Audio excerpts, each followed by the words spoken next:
Hello, and welcome to my channel. Today I will be reviewing the classic 1983 Ministry album with Sympathy.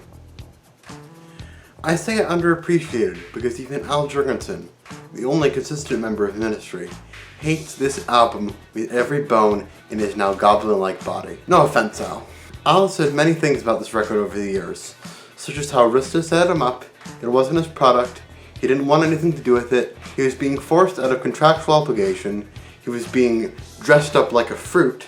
He also said how it made him hate himself, and that he had cuts from the now classic albums Twitch and The Land of Rape and Honey prepared, but Arista wouldn't let him publish them. On the other hand, Al said that it turned him into the man that he is today. Even after departure from Arista and signing to legendary Chicago independent label Wax Trax, you can still hear the sounds of this record on the singles he put out, such as Every Day is Halloween and The Nature of Love, albeit they are less polished and more experimental. With Sympathy is something you would never expect Al Jurgensen to have his name attached to, hence why he swept his existence underneath the proverbial rug. Starting from the cover of a woman's hand with painted black nails laying over a pool of roses, which is a stark juxtaposition to later Ministry covers, consisting of items like skulls and a distorted image of a Holocaust victim. Even the cutesy font of both the band name and album title so to be completely different from what Ministry would later end up putting out. With all that said though, With Sympathy, in some moments, is quite dark, at least sonically, while still sticking to that synth-pop formula that was a cultural zeitgeist during the 1980s. Tracks such as Revenge, my personal favorite, and Say You're Sorry are perfect for goth clubs. Revenge features icy, glistening synth bells and a dark, gurgly bass, while Al expresses his frustration with the person in question for cheating, to the point of telling her to rot in hell. Far below is the place you'll go, whoa! Say You're Sorry shows the opposite, without being told to apologize for what he has done to his lover. This track is much more somber, with a mellow synth lead and a reverb-heavy saxophone welling into tears, while others, like I Wanted to Tell Her, which peaked at number 13 on the Billboard charts, and What He Say, are more funk-inspired. The first of which features Motown singer Shay Jones, adding a contrast to Al's fake British accent.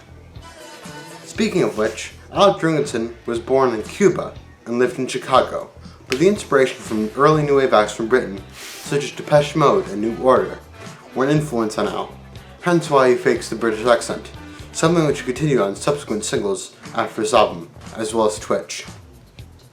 Most tracks off this record, including the opening Effigy, Work for Love, Here We Go, are very poppy and upbeat, and lyrically mostly focus on the typical pop song material such as Love and Dancing. Now you keyboard warriors might already be furious in the comments saying, "Wait a minute, Mr. Hipster! You don't like pop music!" And the answer to that is mostly no, I don't. With some exceptions, of course, early Ministry included.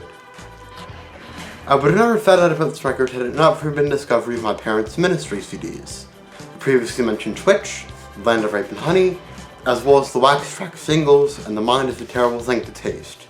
I also own Psalm 69, which is a stark contrast to records such as these, which shows them going from an industrial metal sound to a thrash metal sound. My current collection of Ministry records has the first three in strong opposition of the fourth. But keep in mind, the brilliance of Ministry and the classic albums which Alice put out wouldn't have existed if it not started with this record. Love it or hate it.